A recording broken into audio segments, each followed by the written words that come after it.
আসসালামু আলাইকুম ওয়া রাহমাতুল্লাহি ওয়া বারাকাতুহু। প্রিয় শিক্ষার্থীবৃন্দ, আশা করি তোমরা ভালো আছো, আমিও ভালো আছি। প্রিয় শিক্ষার্থী বন্ধুরা, আজকে তোমাদেরকে আমি একটি ক্লাস উপহার দিতে যাচ্ছি, যেটি ইসলামের ইতিহাসে মুসলমানদের সংস্কৃতিতে মুসলমানদের অবদান এবং আরবি সাহিত্যের অবদান। আশা করি তোমরা সেই মুসলমানদের ঐতিহ্য এবং বিভিন্ন আবিষ্কার,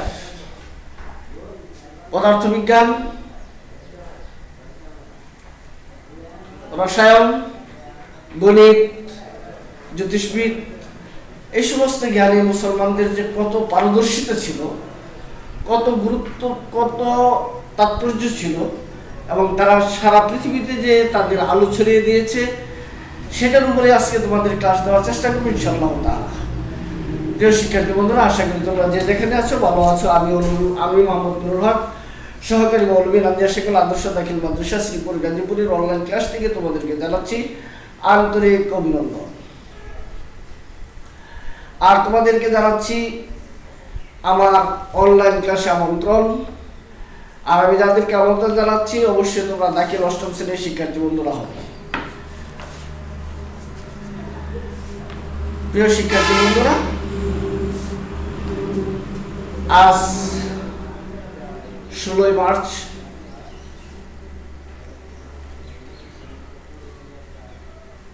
অত্যন্ত গুরুত্বপূর্ণ আজকের দিনটি। কারণ 2020 সালের আজকের দিন কোভিড-19 কারণে সারা দেশের শিক্ষা প্রতিষ্ঠানগুলো একযোগে বন্ধ হয়ে যায়। তার 1 বছর পূর্তি আজকে হয়ে গেছে। এর জন্য এই দিনটি একটি আমাদের শিক্ষা জীবনের একটি গুরুত্বপূর্ণ দিন। কারণ পৃথিবীর ইতিহাসে শিক্ষা প্রতিষ্ঠানগুলো এইভাবে একযুগে, সকল শিক্ষা প্রতিষ্ঠান একযুগে বন্ধ হয়নি। এটা পৃথিবীর ইতিহাসে একটি নতুন অধ্যায় হিসাবে রচিত হয়ে আছে। আজকের দিন 16 মার্চ, গত বছর 16 মার্চ প্রথম বন্ধ শুরু হয়। সুতরাং আজ আবার তোমরা 1 বছর বাড়িতে অবসরে কাটিয়েছ। আর আমরা তোমাদেরকে এই মাদ্রাসা থেকে একা একা অনলাইনে ক্লাস দিয়ে যাচ্ছি। যাই হোক, সবকিছুর মালিক, সবকিছুরই ব্যবস্থা করা আল্লাহ রাব্বুল আলামিন। দীর্ঘ 1 বছরের ক্ষতি আল্লাহ তাআলা যেন আমাদেরকে পুষিয়ে নেওয়ার সুযোগ করে দেন, দেশকে এগিয়ে নেওয়ার সুযোগ করে দেন, দেশকে ভালোবাসার সুযোগ আমাদের করে দেন। কারণ এটি মার্চ মাস, যে মাসকে বলা হয় উত্তাল মার্চ, যে মাসকে বলা হয় উত্তাল মার্চ, যেই মাসে বাঙালি জাতি ছিল এক স্বাধীন পাগল, সেই স্বাধীন পাগলের মাস মার্চ মাস। এই জন্য এই মাসটারও অনেক গুরুত্ব রয়ে গেছে। যাই হোক, আল্লাহ তাআলা আমাদের দেশকে শান্তি এবং সমৃদ্ধি দান করুন, এই আশাবাদ ব্যক্ত করে আজকে তোমাদের ক্লাস আমি শুরু করতে যাচ্ছি। আর তোমরা এই ক্লাস থেকে যে জিনিসগুলো জানতে পারবে, সেই জিনিসটা আমি আগেই বলে ফেলেছি। সেটা হলো, আমরা যে এত কিছু দেখি, এত কিছুর আবিষ্কার হয়েছে সারা পৃথিবীর মানচিত্র, এমনকি প্রত্যেকটি জমি, প্রত্যেকটি ইঞ্চি জায়গার মানচিত্র তৈরি হয়ে গেছে। সেই মানচিত্রের আবিষ্কারককে হয়ে গেছে আকাশ, নবমণ্ডল, ভূমণ্ডলের জ্ঞান, সেগুলোর আবিষ্কারককে। আর কোরআন হাদিস থেকে মাসাইল আবিষ্কারককে। তার পরবর্তীতে গণিত শাস্ত্রের আবিষ্কারক, পদার্থ বিজ্ঞানের আবিষ্কারক, তারপরে আসো রসায়নের আবিষ্কারক, এবং সর্বশেষ ডাক্তারি শাস্ত্রের আবিষ্কারক কে?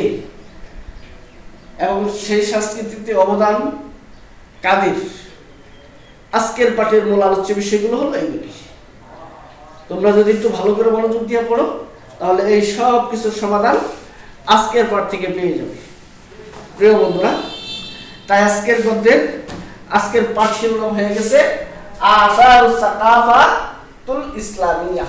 আসারুস সাকাফাতিল ইসলামিয়া, আসারুস সাকাফাতিল ইসলামিয়া অর্থাৎ ইসলামী সংস্কৃতিতে মুসলমানের অবদান, ইসলামের অবদান, অথবা আসারুস সাকাফাতিল ইসলামিয়া, আসারুল অর্থ হলো অবদান, সাকাফাতিল ইসলামিয়া ইসলামী সংস্কৃতিতে মুসলমানদের অবদান।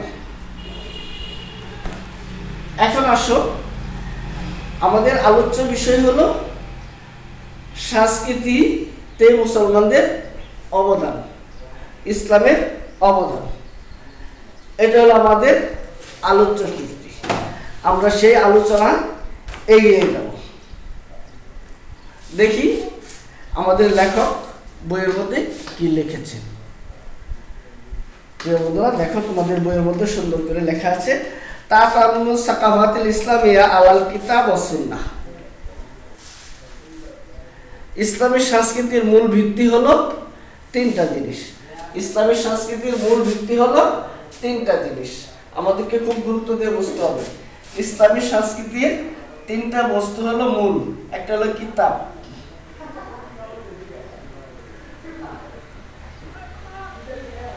একটা হচ্ছে কিতাবুল্লাহ, কিতাবুল্লাহ, দুই সুন্নাতুর রাসূলিল্লাহ,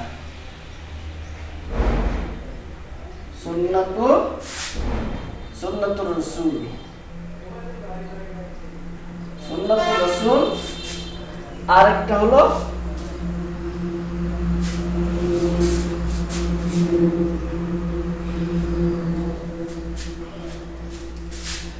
মানুষের কদর বাস, আল ইনসান ওয়া তাকরিমিহি, ইনসান ওয়া তাকরিমিহি।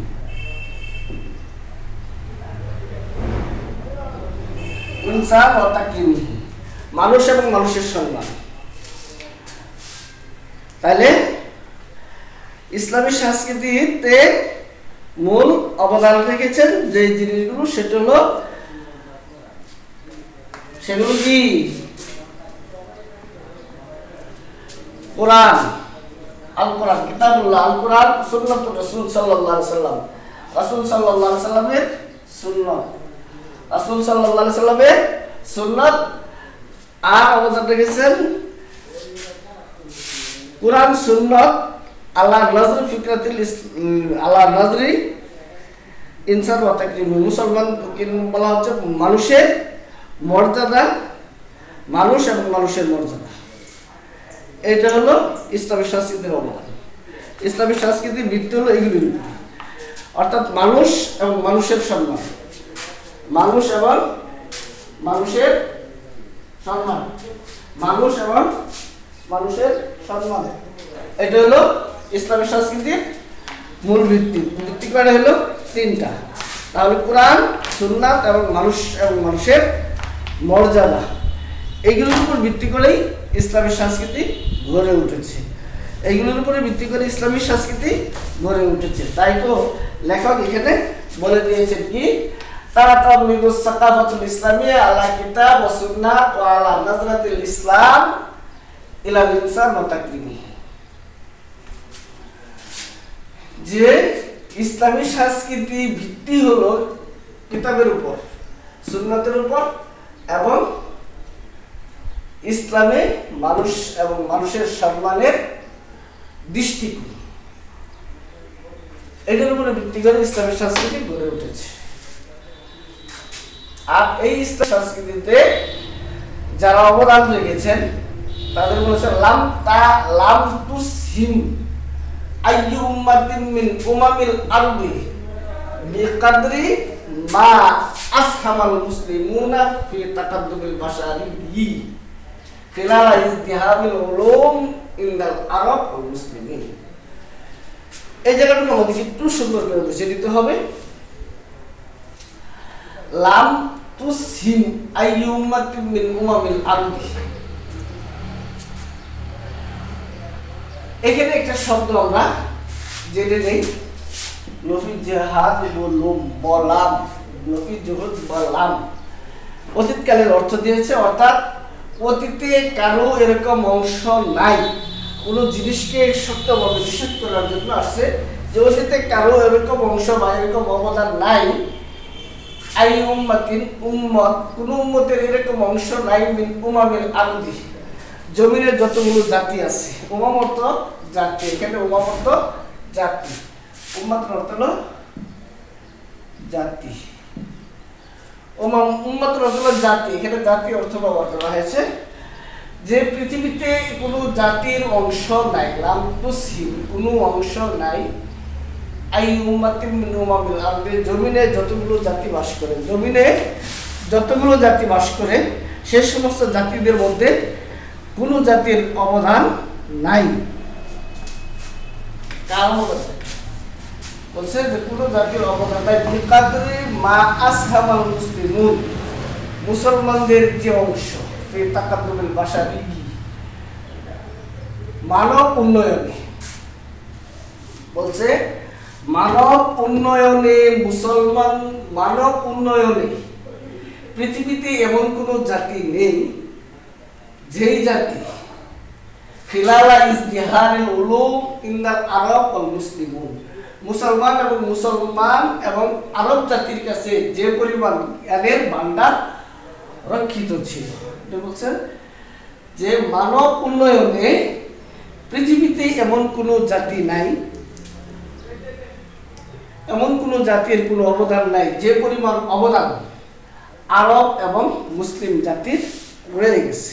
অর্থাৎ মানব উন্নয়নে, মানব জাতির উন্নয়নে যে পরিমাণ অবদান আরব এবং মুসলিম জাতিরা রেখেছেন সেই পরিমাণ অবদান পৃথিবীর আর কোনো জাতি রাখতে পারে নাই। এটি যে পৃথিবীর ইতিহাসে মানব উন্নয়নে যে পরিমাণ অবদান আরব এবং মুসলিম জাতির রয়ে গেছে সেই পরিমাণ অবদান আর কোনো জাতির নাই।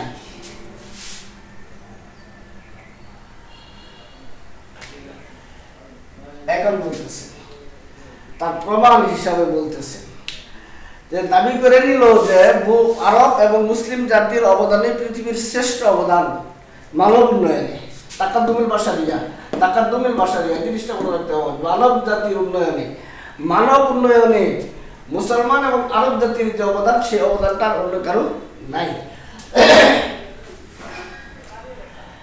এটার প্রমাণ হিসাবে বলছে জল্লাতিল লুগাতিল আরাবিয়্যা লুগাতাল উলুম ওয়াল আদাব ওয়া তাকাদ্দুমিল ফিকরি ইদ্দাতাত কুরুনিন ফি জামি আনহাইল আলামিল মুতামাদ্দিদ। এটা কারণ হিসাবে এখানে উল্লেখ করেছেন লেখক, এটা কারণ হিসাবে উল্লেখ করেছেন কি, কারণ হিসাবে এখানে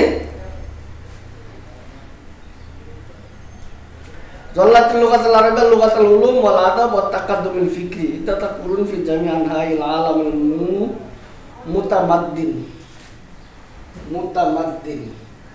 বলতেছেন কি এই যে এটার কারণ হলো জল্লাতিল লুগাত আরাবিয়া, আরবি ভাষাটা রূপ ধারণ করেছিল, আরবি ভাষাটা রূপ ধারণ করেছিল লুগাতাল উলুম জ্ঞানের ভাষা, সাহিত্যের ভাষা, গবেষণার ভাষা। অর্থাৎ আরবিটা তখন একমাত্র আরবিটাই ছিল কে জ্ঞানের ভাষা, সাহিত্যের ভাষা আর গবেষণার ভাষা। এই তিন কাজে ব্যবহৃত হয়েছিল শুধু আরবি ভাষায়। এইটি বলছেন যে তখন একমাত্র আরবি ভাষাটাই ছিল গবেষণা, জ্ঞান এবং সাহিত্যের জন্য। এই সাহিত্যের জন্য, আর কি বলা হচ্ছে গবেষণা এবং জ্ঞান, এই তিন কাজে একমাত্র আরবি ভাষায় ব্যবহৃত হয়েছিল। ইদ্দাতা কুরুনিন মিন জামিআল হাইল আলামিল মুতামাদ্দিন, পৃথিবীর যে সকল প্রান্তে, এখানে শুধু আরব কান্ট্রিতে নয়, পৃথিবীর যে কোনো প্রান্তে কয়েক যুগ, কয়েকশো বছর সে আরবি ভাষাটাই ছিল কে গবেষণা, জ্ঞান এবং সাহিত্যের জন্য ভাষা। পৃথিবীর সকল প্রান্তে গবেষণা, জ্ঞান এবং সাহিত্যের জন্য, জ্ঞান, সাহিত্য এবং গবেষণার জন্য পৃথিবীর সকল প্রান্তে একমাত্র আরবি ছিল ভাষা।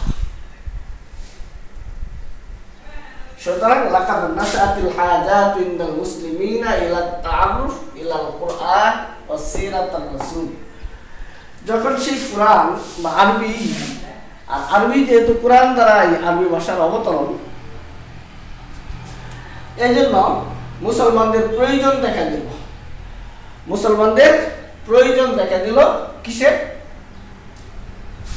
লাকাদ নাশআতিল হাজাত, মুসলমানদের প্রয়োজন দেখা দিল ইনদাল মুসলমানদের দিকে ইলা তাআরুফি ইলাল কুরআন ওয়াস সিরাতির রাসূল, রাসূলের জীবনী আর কিতাবুল্লাহ জ্ঞানের উপর। মুসলমানদের কিতাবুল্লাহ অর্থাৎ কোরআনের জ্ঞান আর সুন্নতের জ্ঞানের ব্যাপক প্রয়োজন দেখা দিল। ওয়াসুল হাযিহিল মারিফা, এবং কোরআন, আরেকটা জিনিস এখানে, যে কোনো একটা জিনিস জানতে হলে আসলে এখানে একটা মূলনীতি আছে, সেই মূলনীতিটা জানতে হবে। এই জন্য যখন কোরআন এবং হাদিস জানার প্রয়োজন দেখা দিল, কোরআন এবং হাদিসের, কোরআন হাদিস জানার প্রয়োজন দেখা দিল, তাহলে সেটার আগে মূলনীতি জানার প্রয়োজন দরকার। এই জন্য উসুল হাযিহিল মারিফা। সুতরাং এই কোরআন এবং হাদিসের অর্থাৎ সিরাতের, রাসূলের জীবনীর যে জ্ঞান, সেই জ্ঞানের উসুল অর্থ হলো মূল ভিত্তিটা জানার দরকার দেখা যাচ্ছে। ফাযহারাতুল উলুম ওয়াত তাফসীর, সুতরাং সেটার মূলনীতি হিসাবে তারা তাফসীরের জ্ঞানকে সুযোগ করেছে। ওয়াসিরাত এবং জীবনী, ওয়া ইলমুর রিজাল, ইলমুর রিজাল, এখানে একটু কথা বলতে হয়। তাফসীর হলো ব্যাখ্যা, সিরাত হলো ইতিহাস, ইলমুর রিজাল হলো আমার কাছে যে খবরটা পৌঁছাইলেন তিনি সঠিক লোক বা তার পরিচয় কি, সে ভালো লোক না খারাপ লোক, এটাকে বলা হয় ইলমুর রিজাল। অর্থাৎ রাসূলের কাছ থেকে যে আমার পর্যন্ত হাদিসটা এসেছে, আমার কাছে যে সংবাদটা এসেছে, সেই সংবাদের মাধ্যম কতজন, সেই মাধ্যমগুলো কতজন, এবং প্রত্যেক স্তরে কতজন সংখ্যা ছিল, এবং প্রত্যেকের জীবনী, এইগুলোকে বলা হয় ইলমুল রিজাল। অর্থাৎ যে কোনো সংবাদের সিলসিলাকে বলা হয় ইলমুল রিজাল, প্রত্যেকটা ব্যক্তির জীবনী, ইলমুল রিজাল, এগুলোর প্রয়োজন দেখা দিল। ওয়ানাশাতিল হাজাতু ইলা ফাহমি উসুলুত তাশরীর, ব্যাখ্যামূলক জ্ঞানের কে মূলনীতির প্রয়োজন দেখা দিল, ব্যাখ্যামূলক জ্ঞানের প্রয়োজন দেখা দিল। সুতরাং বন্ধুরা, এই সমস্ত জ্ঞানের যখন প্রয়োজন দেখা দিল, তখন আর এইদিকে যখন চলে গেল, তখন আসা গেল যখন হাদিসের ইলমুর রিজাল, হাদিস রাসূলের জীবনী, ইলমুর রিজাল এবং কোরআনের ব্যাখ্যা সম্পর্কে জানা হয়ে গেল, তখন দেখা গেল কি লাহদুল উলুমুল ফিকহ ও উসুল, তখন ইলমে ফিকহ এবং উসুলে ফিকহ, ফিকহ এবং উসুলে ফিকহ অটোমেটিকলি প্রকাশিত হয়ে গেল। তখন সাথে সাথে গিয়ে যখন কোরআন হাদিসের ব্যাখ্যা জানা হয়ে গেল, তখন তা কি হয়ে গেল, ইলমে ফিকহ এবং উসুলে ফিকহগুলো অটোমেটিকলি বেরিয়ে আসলো। যখন এই জ্ঞানগুলো মানুষ, মুসলমানরা অর্জন করতে সক্ষম হয়ে গেল, তখন তাদের জ্ঞান আত্ম সামনের দিকে এগোতে শুরু করলো। তখন তারা আত্তামাহাল মুসলিমুনা ইলা মাজিদ মিনাত তাআরুফ ইলা আহওয়ালিল কাউন লিতাসগীরিহি ওয়া ইরমারিহি।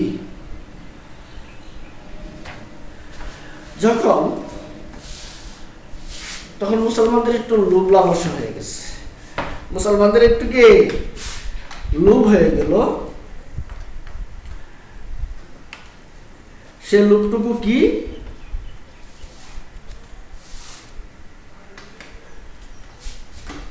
যে যখন ইলমে তাফসীর ইলমে ফিকহ হয়ে গেছে তখন তাদের সেই নবমণ্ডল অর্থাৎ জ্যোতিষবিদ্যা, এটাকে বলা হচ্ছে এখানে অতামাহাল মুসলিমুনা ইলা মাজিদ মিনাল তাআরুফ ইলা আহওয়ালিল কাউন।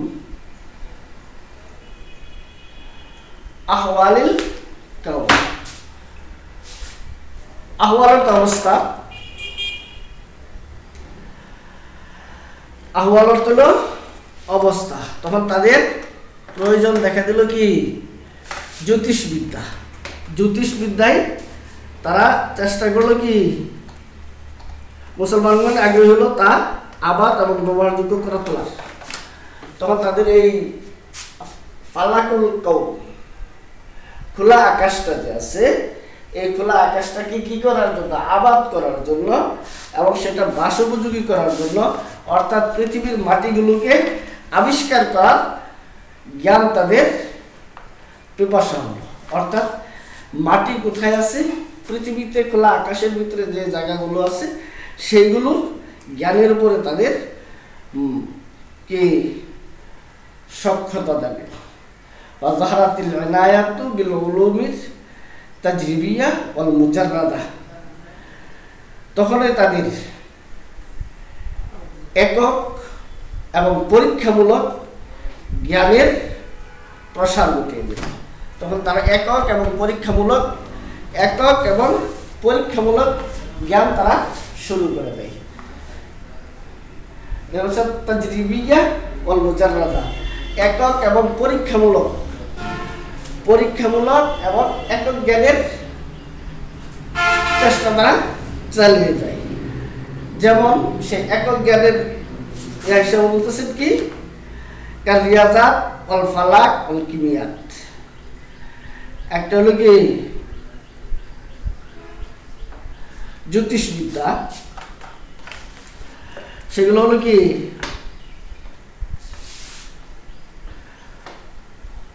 কার রিয়াজাত, গণিত শাস্ত্র। তখন তাদের সেই একক কাজের মধ্যে আসে কি গণিত শাস্ত্র, গণিতের আবিষ্কার তাদের চলে আসে, প্রয়োজন দেখা দেয়। দ্বিতীয় দেখা যায় অল ফালাক, জ্যোতিষবিদ্যা। তৃতীয়ত দেখা দেয় অল কিমিয়াত, রসায়ন শাস্ত্র। যারা বিজ্ঞানের ছাত্র আছে তোমরা রসায়ন এগুলো এখন দেখতে পারতেছ। জ্যোতিষবিদ্যা তাহলে গণিত, জ্যোতিষবিদ্যা এবং রসায়ন, এইগুলোতে মুসলমানরা প্রথম কে হাত দিতে শুরু করে।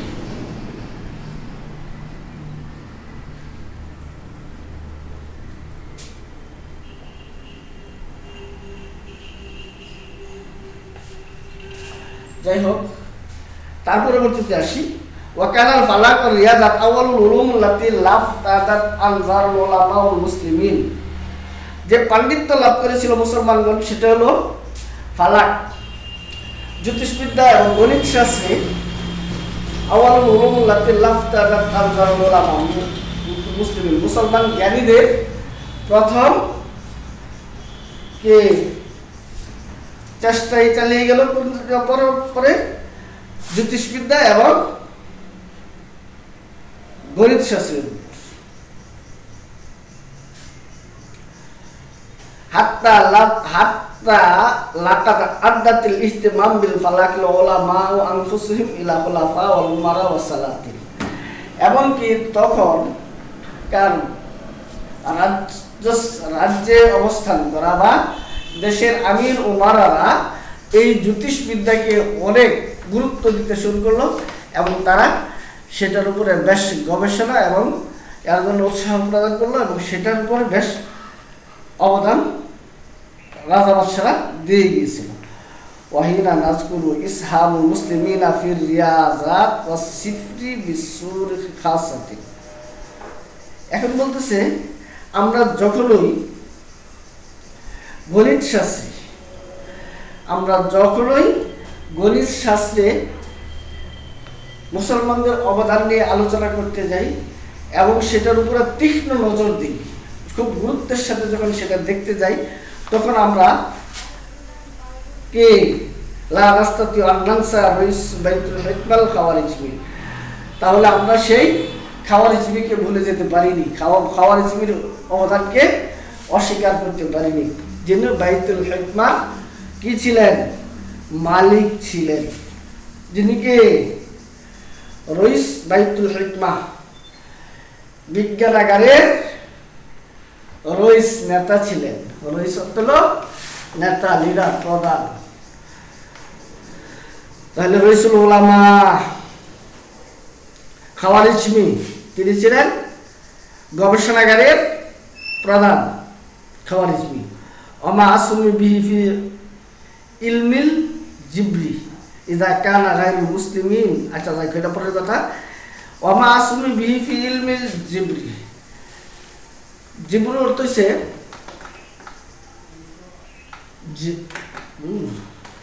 জিবরুর শব্দ অর্থ হইছে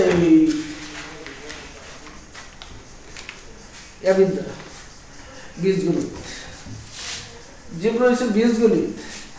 এরকম ভাবে মুসলমানদের সবচেয়ে বেশি অবদান যেটা রয়েছে ওমা আসমি বিহি ফি ইলমিল জিবরি, আর খাওয়ারিজমির সবচেয়ে বড় অবদান হলো বীজগণিত। ইযা কানা গায়রুল মুসলিমিন কাদ সাবাকু ইলা দিরাসাতিল ফালাক ওয়াল রিয়াজ। তবে এই ব্যাপারে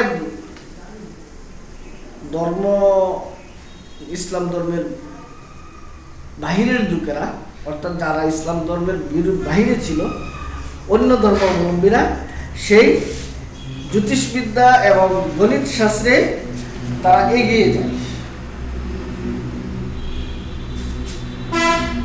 কিন্তু ফাইনাল মুসলিমিনা কাদ আওজাদু ইলমাল ফিজিয়া, কিন্তু মুসলমানরা পেয়ে যায় কি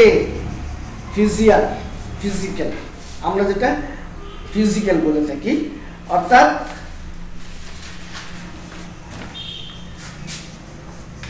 মুসলমানরা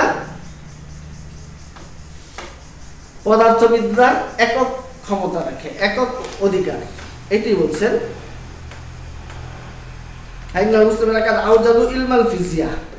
পদার্থবিজ্ঞানে মুসলমানদের একক অবদান রয়ে গেছে। ওয়ালা শাক্কা আন্না কিতাব আল বসরিয়া লি ইবনুল হাইসাম يعدد من اهتمام المنتزهات العلماء المسلمين في هذه الفر من العلوم فقد كان بدعة في ذوي المربع الحديث على ذلك। আর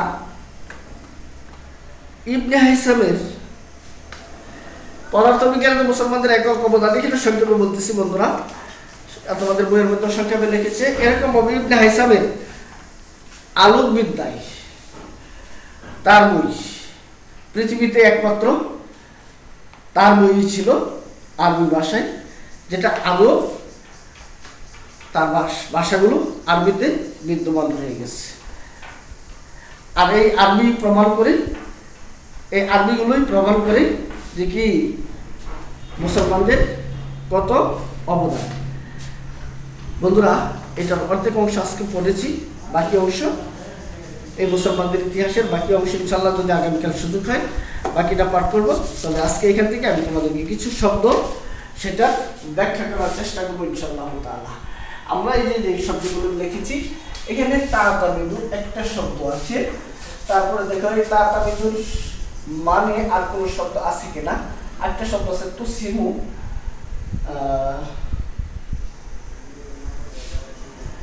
আমরা একটু শব্দ বিশ্লেষণ করতেছি, এই জন্য শব্দগুলি খুঁজে বের করতেছি। দেখো আর এরকম নাই,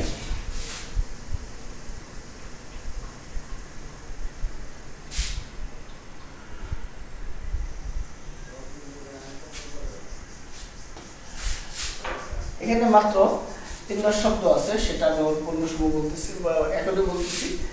তাহলে আমরা তাতা মৃদু একটা শব্দ পেলাম, লাতাত দাশা আত একটা শব্দ পেলাম। এই জহারাত জহারা,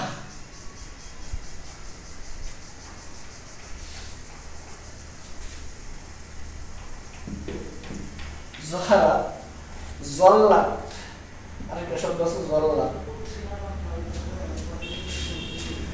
এরকম যে শব্দগুলো আমি বলছি এই শব্দগুলো নিয়ে একটু ব্যাখ্যা করে নিই সংক্ষেপে। তা তামিদু একটা শব্দ দেখো, তা তামিদু, তা তামিদু, তাজ তামিদু, তাজ তানিবু, তা তামিদু। আমি নিজে একটু বন্ধ করে নিচ্ছি, দেখো এখানে আমি একটু তোমাদেরকে বোঝানোর চেষ্টা করবো।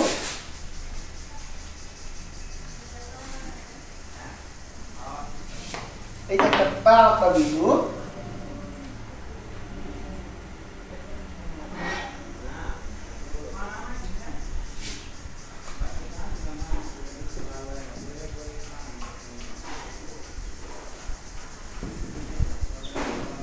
তামিদু, এই যে তামিদু শব্দটা তাজ, যদি তাজ তানি, তাজ তানি, 1 2 3 4 5, 1 2 3 4 5। তো বন্ধুরা দেখো কত সুন্দর করে মিলে গেছে, তাজ তানিবু, তা তামিদু।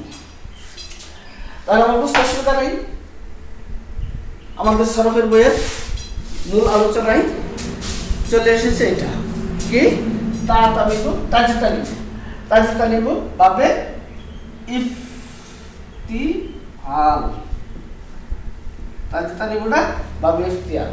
তাহলে আমরা আসতে পারি যে তা তামিদুটা সিগা হলো ওয়াহিদ মুআন্নাসে গায়েব, ওয়াহিদ মুআন্নাসে গায়েব, সিগাটা হলো কি ওয়াহিদ মুআন্নাসে গায়েব। বহেস ইসবাত ফেলে মুজারে মারুফ, বহেস ইসবাত ফেলে মুজারে মারুফ। বাপ ইফতিয়াল, বাপ ইফতিয়াল, বাপ ইফতিয়াল। মাজদার আল ইজতিনাব চলে যাই, আল ইতিমাদ, আল ইতিমাদ। মূল অক্ষর আন মিম দাল আমদুল, যার অর্থ হলো ভিত্তি, স্থাপনা, ফাউন্ডেশন। তাহলে তা তামিদু শব্দটা আমরা বুঝলাম। তারপরে আসি জিন্স সহি, তারপরে আসি নাশআত। এই যে নাশআত, এখন যদি আমি নাশআতে যাই, নাশআত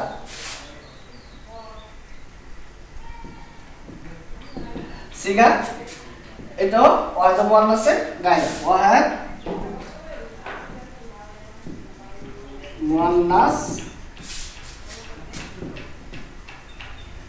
গায়েব, ওয়াহিদ মুআন্নাস গায়েব। সিগাটা কি ওয়াহিদ মুআন্নাস গায়েব, নাশআত।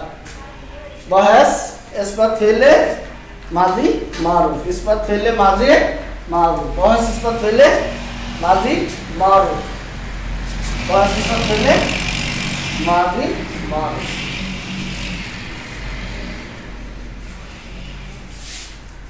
বাপ নাশাআ ইয়ানশাউ, নাশাআ ইয়ানশাউ, ফাতাহা ইফতাহু লিখতে পারি। নাশাআ ইয়ানশাউ, ফাতাহা ইফতাহু, নাশাআ ইয়ানশাউ, নাশাআ, নাশাআ ইয়ানশাউ। মাহমুস, জিন্স মাহমুস, সুলাসি। যাই হোক, এরকম ভাবে আমরা কতটি বহুবচনের শব্দ এখান থেকে খুঁজে বের করি। যদি বলা হয় যে কতগুলো বহুবচন শব্দ বের করা, আমরা প্রথমে করব মুসলিমুনা, এটা বহুবচন। তারপরে আসি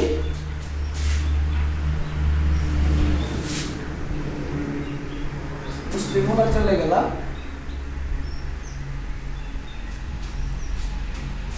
উলুম, উলুম,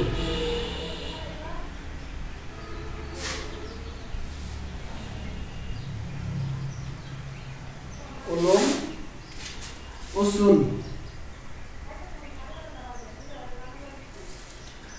আদাব। মোটামুটি 5টি শব্দ বা 4টি যে করে উমাম। তাহলে আমরা বহুবচনের শব্দ পেলাম কি? উমাম, উলুম। আর পেলাম মুসলিমুনা, মুসলিমুনা, আসলুম, আসলুম। এটা একটা বহুবচনের শব্দ, আসলুম। আদাব, উসুল, এগুলো কিন্তু বহুবচন। এখন যদি আমি শব্দগুলোকে, যে শব্দগুলো লিখেছি টান দিয়েছি, এগুলো শব্দের এক বছর যদি খুঁজে পাই, যেরকম উমামুন, উমামুন লিখেছি,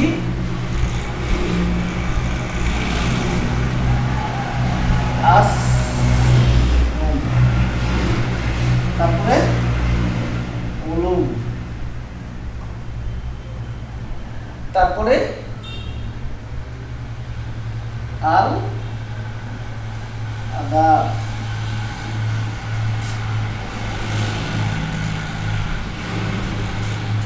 উমাম, আসলুম, আল মুসলিমিনা, আল মুসলিমিনা। চারটা লেখা, আমরা 4টা লিখছি। এখন আসো, আমরা যে উমাম, তার এক বচন হলো উম্মাতু, আসম,